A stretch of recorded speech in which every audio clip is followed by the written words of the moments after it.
Photography Daily. I remember I sat on holiday with my wife on a balcony and I said one day I'd really like to be a commercial photographer. I'd really like to do commercial photography, but, you know, it's a bit of a pipe dream. Well, it may have seemed so, but the reality has turned out somewhat different for Tim Wallace. From redundancy to leading UK car, aviation and aerospace commercial photographer travelling the world. I sat down at my dining room table with a blank pad and I was there for 4 days and I mapped out ambient life and what I thought that business should be like. We talk about how he started. I've never gone through looking at tutorials on how to do this and how to do that. I've never tried to reverse engineer other people's work because you don't end up with a unique style of your own. Though today is not a technical A to Z, we'll talk pictures, yes, but I'd like to understand how Tim's managed his, standby for a TV news cliche now, rapid acceleration in a competitive business. I want to understand his see a need, fill a need approach. It's all right to go to a client and say, look, I can take amazing pictures and wow, I can make this look great. But if they haven't got a purpose for it, then it's a cost. And you never want to be a cost to a client. You want to be a benefit. You want to be an asset. What can I do for you? How can I make your life easier? Questions Tim asks before he even raises a camera. But don't believe a commercial photographer isn't thinking emotively. So I'm very into architecture and sculpture and stuff like that. So when I look at a car, it's not really the petrol head, how fast can that go around a corner thing for me. It's the visual, it's the sculpture, it's the design. That's what I really like about cars. My work is more geared towards an emotional image. So hopefully it makes the hairs on the back of your neck stand up. It makes you feel something. Tim talks about his approach to creative and business research. If I was out shooting, I was out shooting. And then sometimes I'd be at home in the office for like a week or so. And if the kids are like, they'd say to me, what have you been doing? I used to always use the term I've been farming. We talk about that difficult decision of choosing what to shoot, but needing to diversify in these times. So what happens if all my eggs are in one basket? So how do you diversify out into other fields without risking becoming complicated for your clients so that they're like, well, hang on a minute, Tim's a car photographer, but suddenly he's doing weddings? Away from photographing the most expensive cars that you'd never take to a Walmart or Tesco car park, Tim talks about shooting for yourself. I photograph my kids in their bedrooms doing handstands and all sorts of random rubbish, but you do it because it's life. Just shoot life. Just shoot what's in front of you. Stories of life told by photographers, and today that photographer is Tim Wallace. The more you shoot, the more instinctive it becomes. The more instinctive it becomes to use your camera, the less of your brain you use to shoot and the more of your heart will come through. It would have been too easy today, I think, just to talk about light bouncing off a bonnet or hood, depending upon where you live in the world. There are plenty of opportunities to see that on the YouTube videos Tim's been involved in, and I'll link to some of those in the all-important show notes, where you'll also find some great examples of Tim's work and some of the pictures that he talks about within this show today. No, I wanted to unpick his philosophy when it comes to starting a photography business in a competitive industry after leaving what you could describe as the safe confines of a 9-to-5 with all the benefits therein. He doesn't pull punches, he does have a different way of doing things, and even if you're not thinking of charging pounds, dollars, euros or East African florins for your labours, as always I'm sure there'll be one nugget along the way, or three, that has you think, yeah, there's a thought. There's a way to try something new. This show is all about those who make the pictures, their different journeys, and often very personal accounts, the why rather than the how of being a photographer, and it's supported by our wonderful patrons at mpb.com. Patron of the day today is Kenny Molina out of the States, whose Instagram I'll link to today. It's a grid that really does speak of the subject of Instagram, and a conversation we'll be having next Wednesday about how things are changing, but not perhaps quite so negatively as has been thought. Plus, how one photographer's personal project on the platform has become a life's study of doors that's about to flourish as a travelling exhibition, I'm sure. So, Kenny, K Molina 173, it's good to see a grid that's a life's diary, the ordinary, as you've noted yourself actually, in your own words, an inquisitive eye, shooting for you, which is something, as you'll hear from our guest Tim Wallace today, is important. Early days, early starts, and thank you, Kenny, for supporting the show. Joining Patreon is easy, and from the price of one high street coffee per month, patrons are so important to helping maintain a future for this podcast. To thank them, to thank you. All patrons get the extra more editions, which on Thursdays include my photographic diary essay and also the new book club.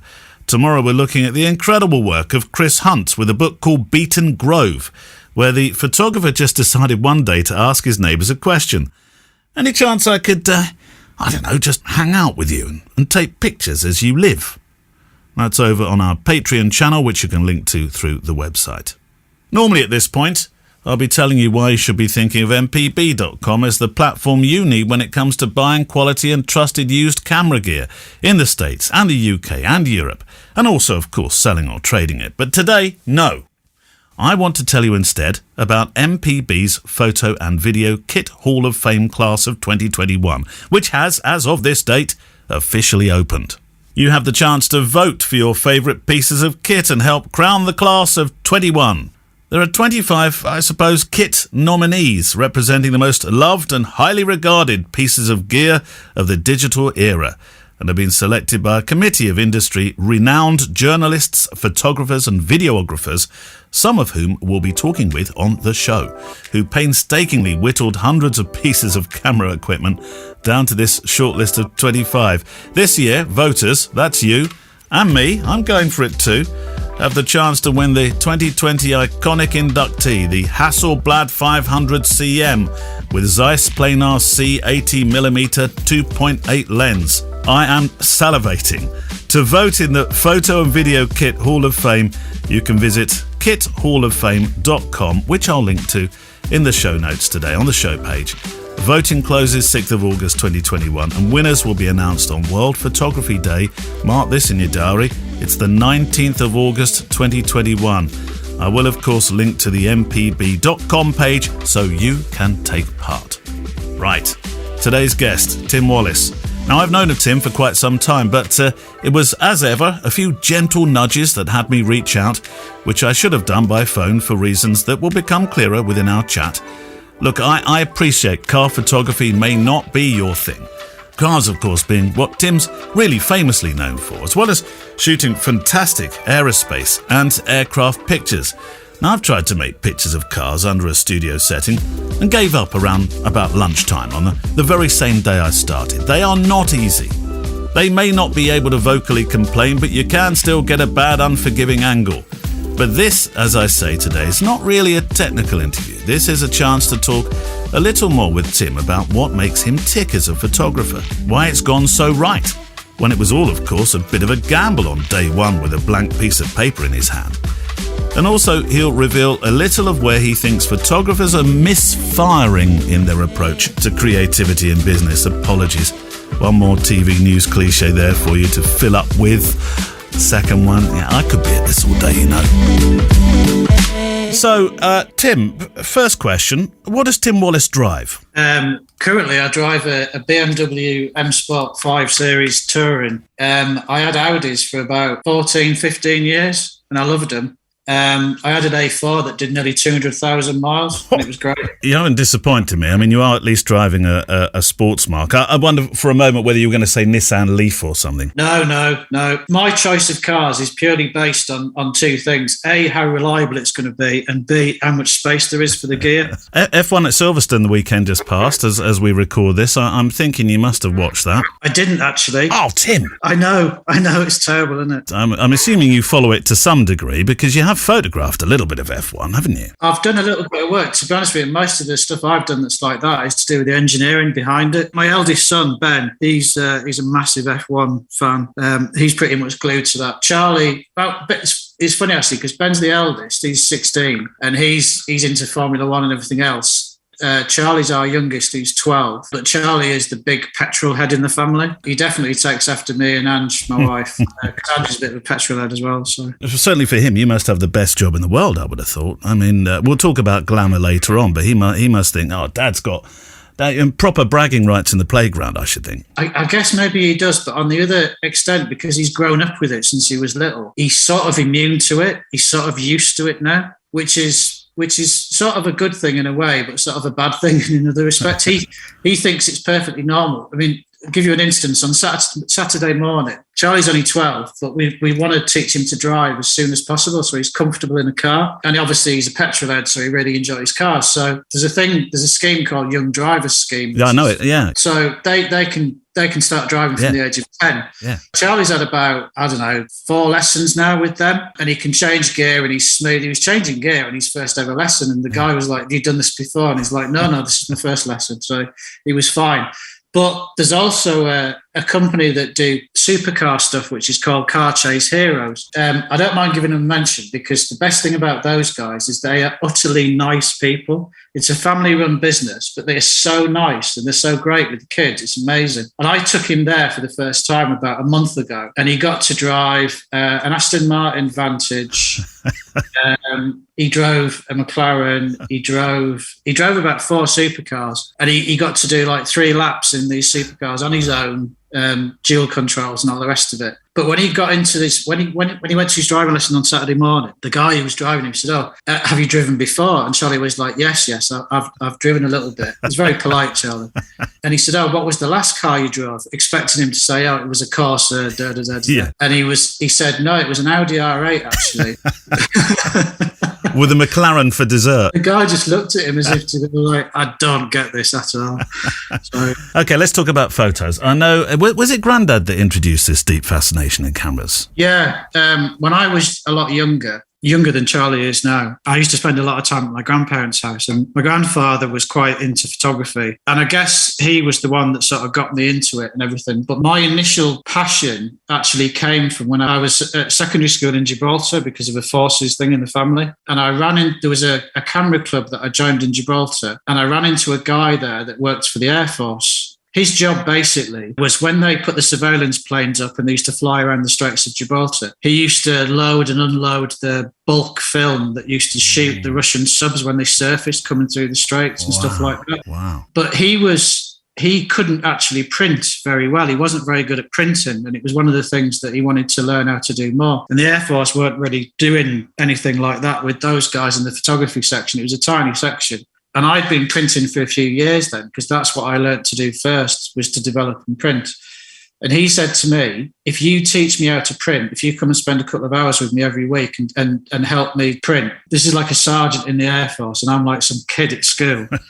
He said, I'll give you a tin of HP5, which was the bulk tins that you used to get then. I think you probably still get them now. Yeah, you can. So he used to give me a bulk tin of HP5, and I used to sit in my sister's wardrobe with the door closed and everything in a bin bag and my pair of scissors and my sellotape and roll myself a load of film so I could shoot. It's probably one of the unique things with me. My journey in was developing and printing. We're probably changing gear too early, forgive the local television news pun, but I know, and I've heard you say that lighting is as important, perhaps more so than the taking of the picture. You're photographing essentially 3-dimensional mirrors, so I'm wondering from where the lighting experience came. The way that I light and everything else is just instinctive to me. I've never gone through looking at tutorials on how to do this and how to do that. I've never tried to reverse engineer other people's work because you don't end up with a unique style of your own. But when I shoot and I light, it's all down to contrast and tone. That's how I build a scene. So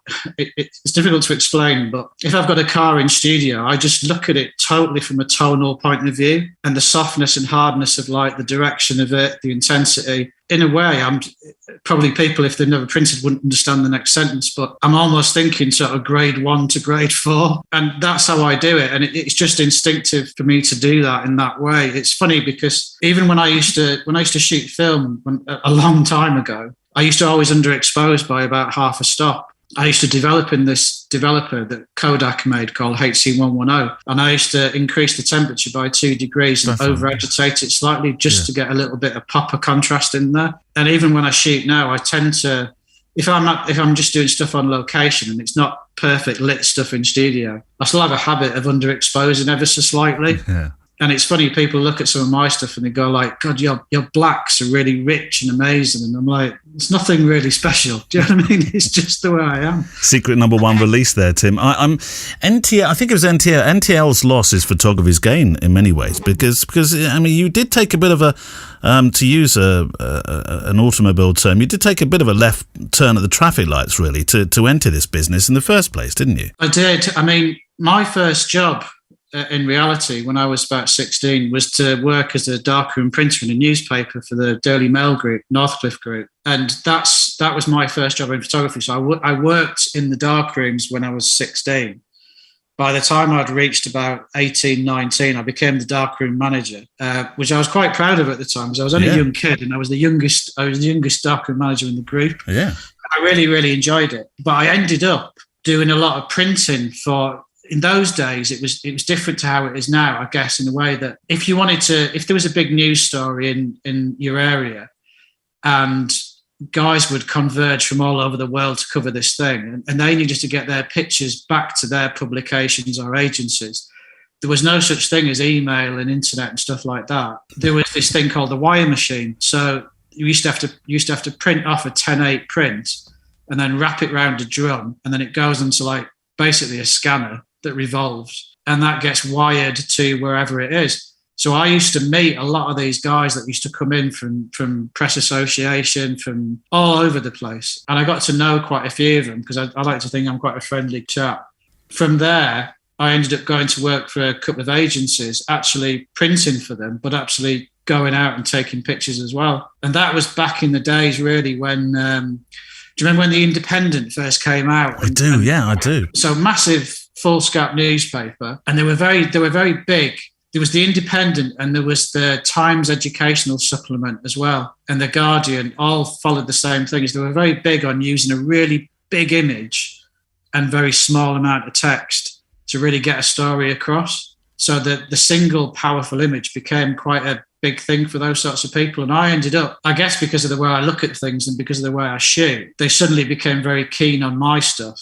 So I started doing a lot of things for the Times Ed, Guardian, Independent, and everything was going great. And then we had that sort of mini recession that happened in the late 80s where mortgage rates went up to about 15%. Well, I remember it. Yeah, I remember it well. The only problem with that was that traditionally in newspapers and magazines, all the staff photographers who used to do a couple of jobs on the morning and then spend all afternoon in the pub, they couldn't really get away with that anymore. So the newspapers and magazines were really pulling back on the use of freelancers and agencies to cover the other work in the diary. So the agency stuff just dried up. So that's when I decided to leave and went out of photography, I guess. So you stopped altogether then?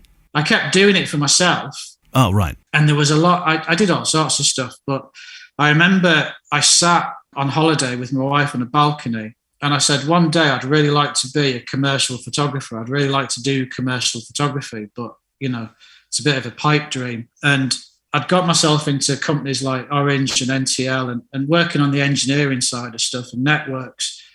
And like anything I do, I throw myself right into it. So I worked my way up to being in charge of networks for Virgin and NTL, for instance. So I started doing that and everything. And people often said, like, you should do this. You should start your own business and be a photographer. Your stuff's really, really good. And I was rapidly approaching my 40s. And I spoke to a few guys in the industry about what I wanted to do. And I remember I spoke to 8 people who still work as photographers, some of them quite well known. And I was told that A, you're too old. B, the stuff that you do is too artistic. It's too much like art. You don't live in London.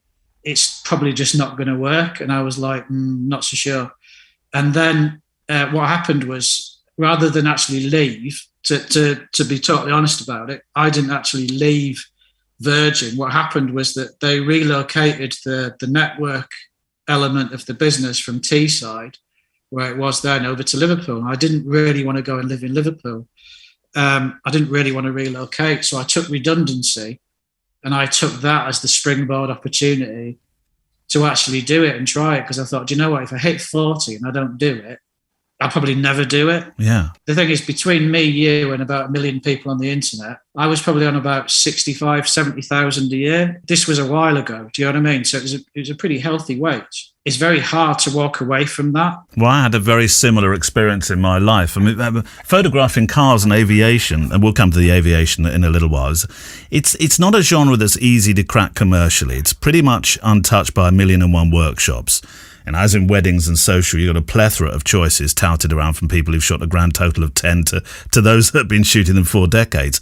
And I know you said you didn't go really to the how-to films, but where on earth did you get the knowledge to hit the ground running, as it were? Right. What I did was that when I took redundancy, it was in November, and I sat down. The first thing I did, the day after I'd walked out and switched the lights off and everything, I sat down at my dining room table with a blank pad, and I was there for 4 days, and I mapped out ambient life and what I thought that business should be like and why. And it wasn't a case really of I want to take pictures of cars because I'm a bit of a car freak. It wasn't that at all. The thing that I don't think people appreciate with me is that, yes, I really do like my cars, but when I was a lot younger, my interest laid in things like sculpture. In fact, when I was a lot younger, I wanted to be an architect. My first dream in life was to become an architect. So I'm very into architecture and sculpture and stuff like that. So when I look at a car, it's not really the petrol head, how fast can that go around a corner thing for me. It's the visual, it's the sculpture, it's the design. That's what I really like about cars. My favourite car in the world is a Lamborghini Miura, not because it's a Lamborghini or because it was the first supercar, which technically I guess it was. It's just the Miura is just an amazing shape. It's just got such proportions. It's just magnificent. Even today, it's such a beautiful car. So I decided I was going to go along the lines of doing commercial photography, but I wanted to specialize because I know enough, or I'd learned enough over the years to know that if I didn't specialize, it could be a very slow burn. And where I think I'm not a great photographer, but I'm a reasonably good photographer, one thing I do pride myself on is that I've got a fairly good business head on my shoulders. And when you take that leap and you start as a photographer, being able to take a good picture, in all honesty, is about 20% of it, if not less. You're going into business as a photographer. It's your job. You should be able to do it. When a plumber starts a business, he doesn't go to his first 10 clients and say, hopefully we won't have a leak, but I'm a bit new at this. He learns what to do in his trade before he starts the business. And I decided really to go into the car thing. And I spent probably about the first 3 or 4 months shooting my car, my own car. I had an Audi at the time, which was black, which is about the hardest colour to shoot. And I was lighting it and I was experimenting with stuff and I was just shooting and shooting and shooting and shooting and shooting. In all honesty, apart from the fact of how did you learn how to shoot cars, my biggest hurdle was actually things like Photoshop. But at the time, on an evening, what I was doing was looking at my market and looking at where my potential clients might be. I know not everyone who listens does so because they have desires to turn pro or build a business, but I'm always intrigued by ground zero moments in people's lives, and this was certainly yours. You seem to me quite sanguine in that regard. I think that one of the things that's quite important in a way is that if you don't have a clear vision really of what you're going to do and what you're going to shoot and how indeed you want to shoot that as a style, if you like, then you don't really know what your market is. If you don't know what your market is, then you don't know who your clients are. And if you don't really know who your clients are, you're just shooting in the dark. You've got no real aim to your business. So I was very focused on it. I was quite keen on Aston Martin, and Aston Martin, I did some research and I'd learned that a big part of Aston Martin, their business is the heritage side for the restoration. So I went on a bit of a tour at this Aston Martin restoration place and it was all very nice. But I started talking to the people there, like the workshop manager, and saying, so what's your biggest issues in life and things like this? It's all right to go to a client and say, look, I can take amazing pictures and wow, I can make this look great. But if they haven't got a purpose for it, then it's a cost. You just end up being a cost. And you never want to be a cost to a client. You want to be a benefit. You want to be an asset. If you become an asset to a client and whatever you produce makes them money or saves them time, then they will be very happy and you will be a very popular boy. So I spoke to this guy and he said, one of the big problems is that if we get something like the DB4 in, and it comes in and it's been found in a shed in France or whatever, it'll probably be in restoration for about 2 years, 2.5 years. And the first thing that happens is everything gets stripped off it. And the thing with these cars is that you can't buy spares for those types of cars. So you either restore the things that came off it, or you make new things that fit just as well, if not better. So that's the process. It takes years. A lot of these cars that are restored, they have owners. So Mr. X, who lives in Abu Dhabi, for instance, has bought this DB4 and it's gone into restoration. And his car will be worked on in the next 2 years, for instance. Now, every month, he will get an invoice for the work that's been done in that month. And attached to that invoice will be a spreadsheet and a list of part numbers and things like that. The only problem is that the guy in Abu Dhabi has no idea what all this means. And if his restoration bill for that month is 40 grand, which it quite well could be, he queries it. And because he queries it, it means that somebody in the restoration workshop has to sit down and line by line do a description of what each thing meant and what he's actually paying for. So I went away and I thought about it and I thought, if I was to go in and give each of these cars, instead of using the registration number, because some of these people want to stay very private, they don't want anyone to know what they own or which cars they own, things like that. If I give them a reference number that's unique, and then we build a little online thing where the customer puts his reference number in and he has a password. So he's the only person who can see these things. Yeah. And then I record visually the engineers working on the car so that you've got a visual representation of what work is being done stage by stage. Then when he gets his invoice, just send him the link, puts his password in, and he can see what they've done. But did it add a benefit, a service? When I first started this conversation, they were about sort of 6 to 7 months on average behind on payments. So cash flow that's a lot. If there's a lot of restorations going through, like 15 restorations going through, you're talking like hundreds of thousands of pounds. Yeah. After I did this, everybody joined the scheme. We put everyone on the scheme. They all loved it. And within about a couple of months, within about 3 or 4 months, the average person was paying on time. And the byproduct was that the customers loved it because they could see what was going on from the other side of the world. I love that. I think that is ingenious. You do have this wonderful expression, Tim, for when you're researching and seeing how or who to approach. Tell me about this agricultural expression that you use. When I started my business, I was if I was out shooting, I was out shooting. And then sometimes I'd be at home in the office for like a week or so. And if the kids they'd say to me, what have you been doing? I used to always use the term I've been farming. And I explained to them what farming is I'm in the office, I'm researching potential clients that I might want to try and get interested in what I do and try and make a connection with them. So I'm planting seeds. So I'm literally planting seeds. Some of those seeds might grow in a month. Some of them might take 2 years to grow. I remember planting seeds with McLaren before I started working with them, and I probably was gently trying to ease my way into McLaren for probably about 3 years, because it's best that a company like that thinks it's their idea to bring you in on board as a supplier than it is for you to try and ram yourself down their throat constantly, because you're just going to turn them off. Getting a client is a bit like going out on a date, which sounds a bit weird, but if you go out on a first date with somebody and you go to a restaurant and all you do is sit at the other end of the table going, me, me, me, me, me, look at this, look at pictures of me, this is me, me, me, me, me, me, they're just going to instantly get turned off. And that's going to be the last date you ever have. And it's the same with clients. You can't just go into a client, bombard them with PDFs on emails every month going, I'm brilliant, you should get me to work for you. You can't do that. You have to build a relationship. And the thing with me is that I did a lot of farming probably for the first 2 or 3 years and built up a reasonable client base. And undoubtedly that's changed as you've grown in reputation, but you've adapted to what works best in terms of social media, haven't you? Yeah, I mean, Instagram's very useful. It's amazing how many clients have come to me over the years because their art directors have searched Instagram for a certain style or a certain look of an image set that they want, and then they've backtracked it to the photographer who did it to contact me.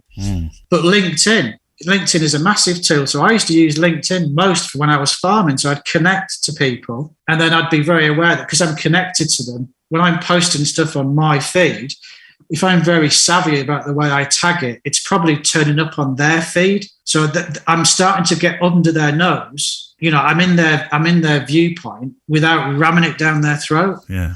I want to come back to cars. Cars are, of course, a very emotional purchase, particularly a high-end, high-value marque car, which you're known for doing. What do you look at when somebody says, "Tim, this is a new X. Sell me the dream, sir"? What's the process, the order, if you will? Do they provide the brief, or can you now guide them more on a brief with your own thoughts and what you would do? Yeah, it does vary. When I first started shooting, I think probably the first manufacturer I shot for was probably Land Rover. And when you shoot for Land Rover, it's a very tied down brief. I mean, it is now even.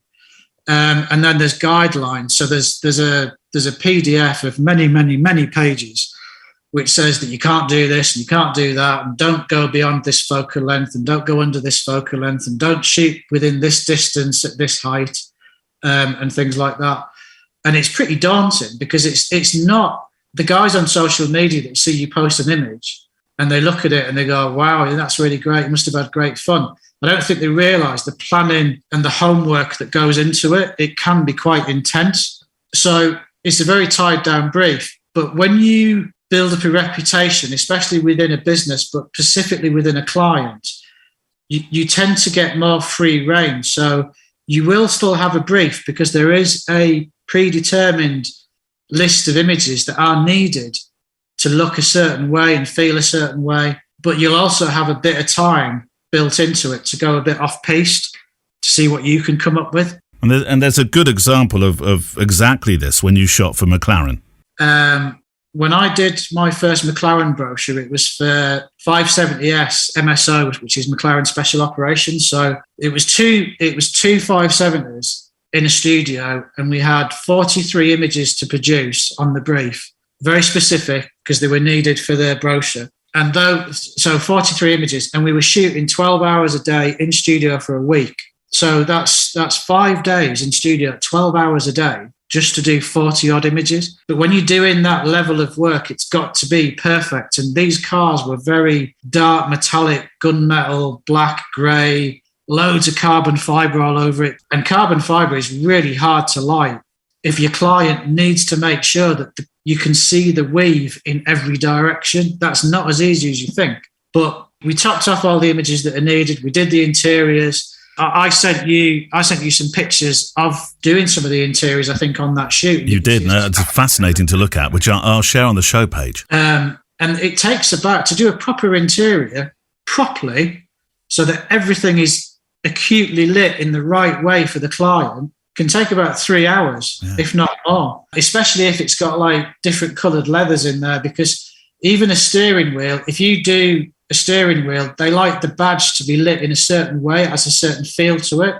If you look at the front of the McLaren bonnet, the bonnet at the front of the car, right down the centre is a tiny little crease. It's a tiny little crease line runs straight down the centre. That's in your brief. You need to try and show that crease. Wow. Most people don't even know it exists, but it's there. But when we did that shoot, there was, I think on the 4th day in the morning, we had to change the wheels over on one of the cars. Now, the MSO engineers, it takes them about 30, 40 minutes to do that. So we had one of the other 570s at the back of the studio, and it was parked up facing the wall with its doors up. And I remember looking at it and thinking, we've got 30, 40 minutes. It sort of looks a bit like an angel in shadow. Yeah. So me and the guy that I use as a lighting assist when I'm doing big jobs like that, you need 2 people on lighting sometimes, because when you move a light in studio, continuous light, the position it's in, if it's 2 inches to the left or right, can be terrible, but in the middle is fantastic. So you need pairs of eyes at both ends. So I said to Steve, let's just get a couple of lights and let's have a quick play. So I did this shot, and I sent you that one as well. And it's basically just a tiny bit of light on the back of this 570, and its doors are up, and then you've got an intense light over the top, so the doors are shadowed on the floor. Yeah. almost like an angel's wings. It was off-piste, it wasn't in the brief. So when I pushed all the stuff, the completed work into McLaren, I just put it in a separate folder and said, we did this. I quite like it, actually. And I sent them that, and they loved it. Did it make the brochure? It didn't go into the brochure because it wasn't specifically earmarked for the brochure. But we did the next shoot for them the following year, and all the McLaren guys came down. And of course, because we're shooting, they're all working at the tables at the back, they're picking up emails. And I noticed they had this McLaren image of mine on their backdrop, and I was like, wow, all right, so you've got that. And he's like, no, we've all got it. And I'm like, how come? He's like, it's the official backdrop from McLaren. I'm like, wow, really? Word. So I was really touched by it. It's such a small thing, but I was really touched by of all the imagery that McLaren have at that time, because it changes constantly. McLaren get a lot of assets, image assets shot. The company had picked it as the official background for all laptops in the business, and I was like, wow, how cool is that? Yeah. We're back with Tim Wallis in a moment. For the next 3 months, we're proud to partner for the first time a photographic event that's an outdoor exhibition in the south of England called Photo Swindon, featuring 3 international photographers, Martin Parr, Jason Florio, and Sanna de Wilde. Now, don't worry if you are not based in the UK, because we'll be linking through today's show notes to their works and the event. But if you are in the UK and in travel distance of the event, this exhibition, curated by photographer Jennifer Berry, features a collection of works with a shared title, In Sync, Natures of Togetherness, which deals with a world that's coming together now after all these months of being isolated. It's about how togetherness has really always been here, even though we've been locked down at various times, depending upon where you live. Right, back to Tim Wallis.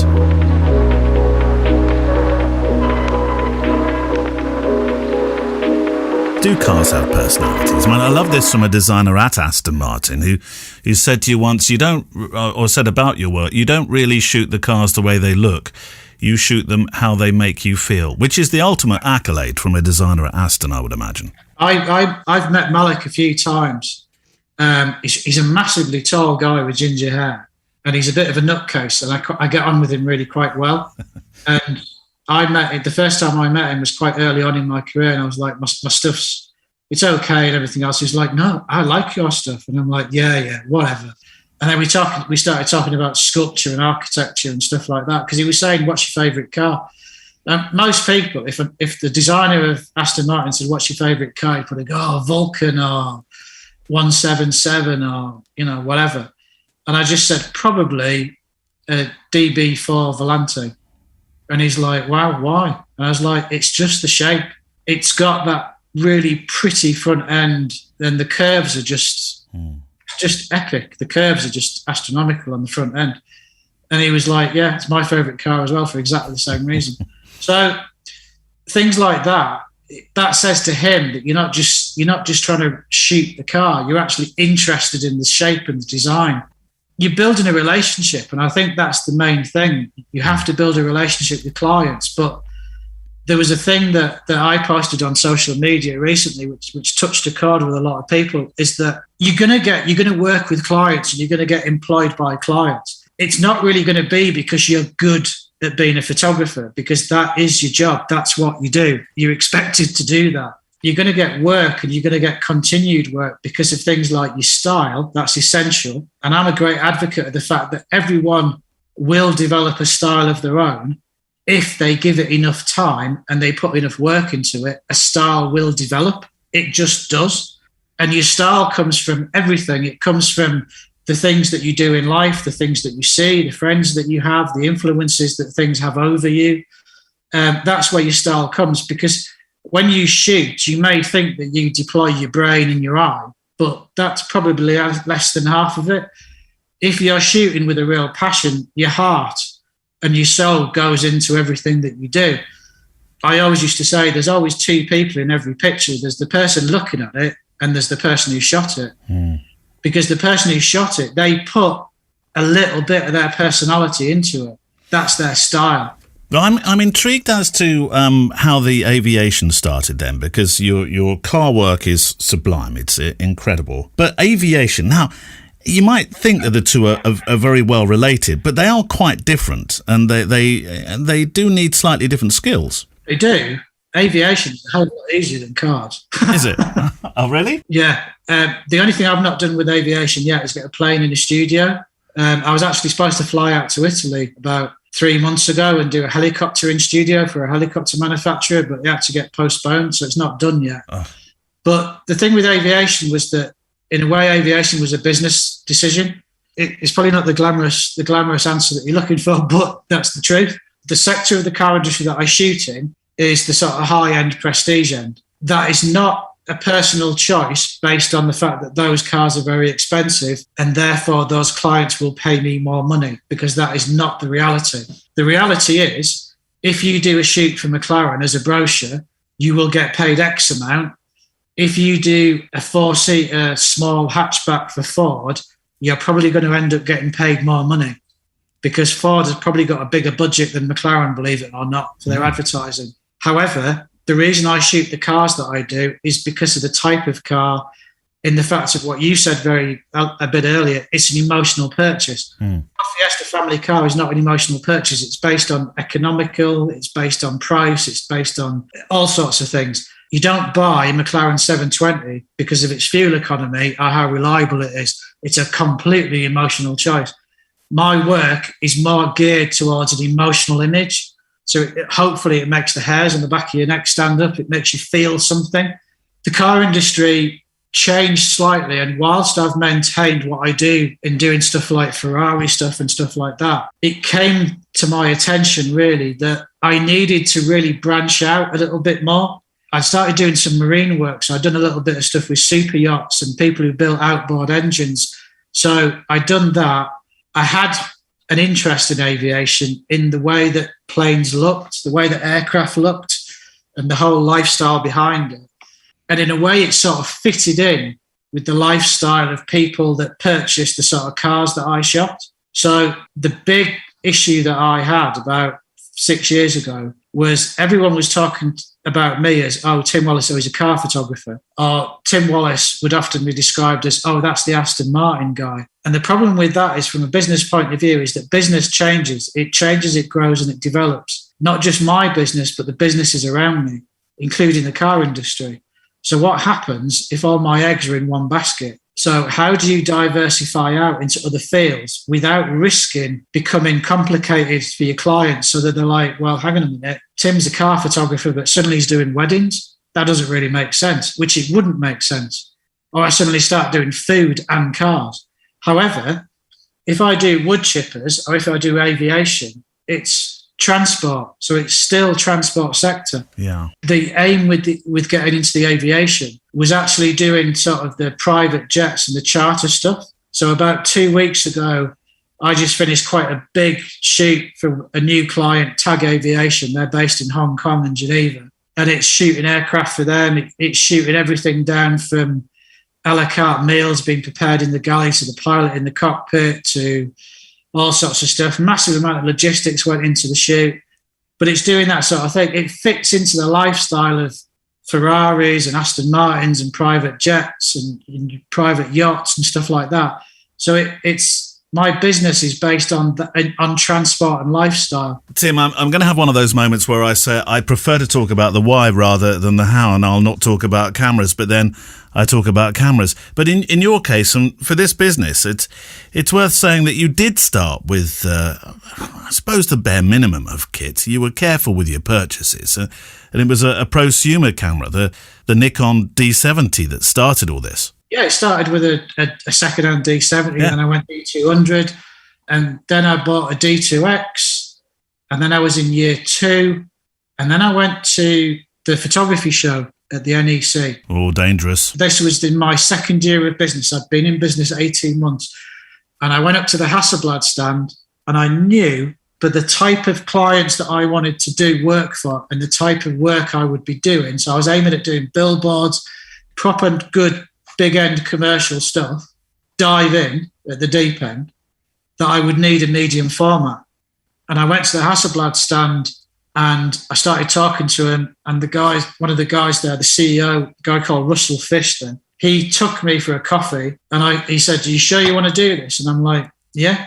And I bought my first Hasselblad and I bought 2 lenses. And it was my entire profits from my first year of business. Once my tax was paid, it was my entire profits. You're a perfectionist, aren't you? Your bio, for example, points out that you are not a man who will ever be heard to say, "That'll do." No. I used to do talks on stage in America. Obviously, I haven't been doing that recently. And I used to talk about business. And I used to talk about this one thing. And I used to say that creative people are the worst business people, because at the end of the day, a creative, they're emotionally, we're very up and down. We're like, oh, I love that. I love my work. That's a really great shot. Oh, it's not so good. Actually, that could have been better. Actually, that's shit. I need to delete that. I hate myself. I hate myself. I hate myself. Yeah. That's a creative person. It's that sort of thing. Creative people make very bad business people because they're very critical of themselves. I know one guy who's really, really amazing in his field. In my view, he's one of the best photographers in his field. And yet he's on the verge of bankruptcy because, in his own words, I don't like to ask for money, and I find it hard to negotiate a price for things. And I'm on the phone to him every few months trying to help him and push him forward and tell him what to do, but he's always going to struggle. And I know other guys who are shockingly good businesses, but they're not that great at photography, but their business is great. I know in terms of business, you're a proponent of picking up the phone, aren't you, instead of sitting behind the keyboard, which is something I've taught to people before. And I think people are genuinely surprised, and it can actually do an awful lot of good when you phone somebody. They're surprised to hear from you. God, yeah. I honestly think, and I'm probably going to get shot down for this, I honestly think a lot of photographers in the UK are a bit lazy when it comes to business. They don't put enough effort into learning about the business side of things. And they just fire off emails, or they send connection requests to art directors, and they complain on they sip on their skinny lattes in Costa using the free Wi-Fi, bitching on Facebook about there's no money in the industry anymore. There is a lot of work out there. Trust me. I have read the suggestion that there's a cultural thing at play here in that respect. In a geographical sense, there can be a very different approach to connecting and making connections, can't there? So the Germans, for instance, they're very business-based. They're very intrigued about how the business works and things like that. And the big difference is that they're very big on, and the Swiss as well, they're very big on making a human connection to a person. And that is a thing that makes a difference. I speak to art directors and people in agencies, and if I speak to them, I'll often sort of say to them, how many emails do you think you get a week from photographers with their portfolios attached? These are guys you've never met and you've never asked them to mail you. And they averagely reckon they get between about 50 and 60 a week. So that's about 10 a day. Oh. Now, most of those emails don't make it through second time because they just get blocked off the server. They'll never know that on their email server that they've been blocked off and they're going straight into the trash, but they will. If you go through to the agent, this is what I used to do. I used to phone at the agency, and you always get through to reception first. Now, it's reception's job to stop you getting through to him if it's not a call that he's asked for. And that is fair enough because he is a busy man. And I totally get that. So I've never tried to lie or get my way through past the receptionist. I always used to just ring. And the first relationship I used to make was with the receptionist, because the receptionist at most agencies and people like that, they don't really change. It's usually one or two of the same people. So I used to ring through and I used to say, look, let's be completely honest and say, look, this is my name. This is what I do. You've got a guy there, an art director that works in the same field that I'm interested in working in. And I'd quite like to sort of get some of my work in front of his nose and maybe have a chat to him. So I don't want you to put me through to him because I know that's not the right thing to do. I'm not going to email him because he hasn't asked me to. So that's, in my view, that's rude. If you could leave him a message and send and just say, I've called and I would be interested, if he had the time, I'd be interested in talking to him. And even better, it would be great to be able to just pop in for 15 minutes and maybe grab a coffee.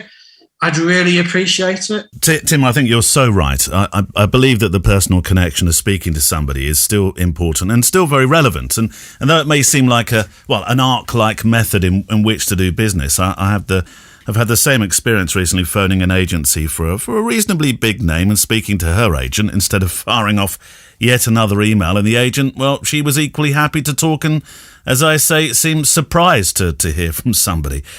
Tim, we've talked a lot about connections and business, and we've drilled into some of your decisions in terms of life choices. Just to end with, I was looking at your personal work. Honestly, you make a pretty good landscape and street photographer of the interested transport with a Wayne. A man with 70 plus cameras as well. Personal work is very important, isn't it? Yeah, it's important for your own sanity.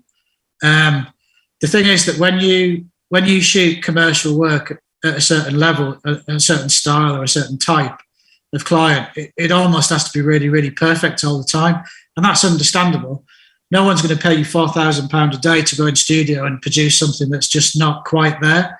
Do you know what I mean? So you've got a responsibility to get it done. Yeah. Personal work is it's just like a breath of fresh air. It's like going out for a walk in the countryside and just relaxing, because when I do personal work, I tend to use one camera, one lens, and that's it. There's no flash, there's no strobes, there's no continuous light, there's no tripod, there's no nothing. It's just one lens, one camera, and I just shoot. And I just tend to shoot what's in front of me. So during lockdown, before we were if we weren't in an isolating situation where you're allowed to take the dog for a walk, I used to just take the dog for a walk and take pictures of what I saw around me. And that might be anything. And I did it for me. And I remember at the time, I was using a Fuji X-Pro 1, but I'd used it quite a lot. It was getting a bit battered. And I decided I'd probably replace that for another type of rangefinder camera. And like you quite correctly pointed out, I have about 70 cameras, film cameras, not because I'm a total camera geek. I'm the least technical photographer you will ever meet. However, every camera that I've ever shot on through my life, rather than dump it or sell it or exchange it, I've just kept it. So I've got my old Nikon FMs and F3s from when I used to work in press years ago, and cameras that my dad's used and my grandfather's used and stuff like that.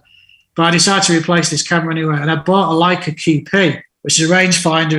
It's not 50 meg, it's about 25 meg, I think, or something like that. And I just love this camera because the lower depth of field, like 1.7, the depth of field is it's like medium format depth of field, the way it drops off. I love it. Yeah. And even if you shoot in very dimly lit conditions, the noise doesn't look like noise, it looks like film grain. So the QP is the first digital camera. This is a bit of a sweeping statement now. It's the first digital camera I've ever used that feels like you're shooting on film. It's just the way it is. For those that are familiar with my favourite radio programme, Desert Island Discs, I'm thinking that if you were on that show and you were asked for what you wanted to take as your luxury item when you were cast away, that this XP would probably be it, wouldn't it? Yeah, I take it. I take it everywhere. One of the things I do is that every time we go out as a family with the kids, or we take the dogs on the beach at Southport or something like that, I just take it. And I take pictures of the dogs jumping and being lunatics and the kids laughing and playing in the car. Yeah. And every year, I just put all these things in a folder. And every year, I put all these things into a book that's about 100 pages odd. And I get it printed, A2, and bound. And I give it to my wife as part of her Christmas present. It's our memories. Yeah. Because if my Mac ever blows up, or the server ever blows up, or the cloud disappears, all that stuff from my family will be gone forever, for generations. So that's why I print it. So that's why I have this camera, and I just take it everywhere. So I'd be quite happy on a desert island with a QP. Probably won't be able to charge it. But personal work is important because it's you doing whatever you want to do. And when people say like, but there's nothing for me to photograph, I don't know what to photograph. I photograph my kids in their bedrooms doing handstands and all sorts of random rubbish. But you do it because it's life. Just shoot life. Just shoot what's in front of you. The more you shoot, the more instinctive it becomes. The more instinctive it becomes to use your camera, the less of your brain you use to shoot and the more of your heart will come through. Shoot with your heart, not with your head. It makes a massive difference. Wise words, and my thanks to Tim Wallace today. And that's it for this edition. Keep sending your questions, your feedback and photo stories to studio@photographydaily.show. so that I can feature you in the mailbag edition, which is our very special Friday photo walk. Now, I say special because the mailbag has been growing, and I'm really thankful for the fantastic feedback that you've been giving. And on that note, remember you can also send in pictures from your own photo walks to appear in the episode's show page online, with links to your website or Instagram should you wish. This week we're off to the Avebury Stones. I know I've been talking about them for a couple of weeks, I think, which are somewhere between 4,000 and 5,000 years old. They've survived centuries upon centuries of erosion and weathering, which proves they don't make them like they used to. And if you touch a stone, it's said you should feel healing powers, which is far cheaper than the price of multivitamins. As this is one historical site you can still walk within for free. If you haven't yet, join our private Facebook group and follow us on Instagram. Links to all this and our guests and our wonderful supporters on Patreon will be on the Photography Daily Show page, linked to within this podcast player app as always. Next week we hear from Johnny Keeley, whose YouTube channel is blowing up in terms of studying what's really happening with Instagram, and Helen Jones-Florio, a friend of the show really now, talking about why Instagram has provided her the perfect base for a wonderful project that's been a part of her life now for 15 years. Music on the show from the incredible artlist.io, and I look forward to photographing with you, hearing from you and talking with you next time. Photography Daily is a Loading Zone production.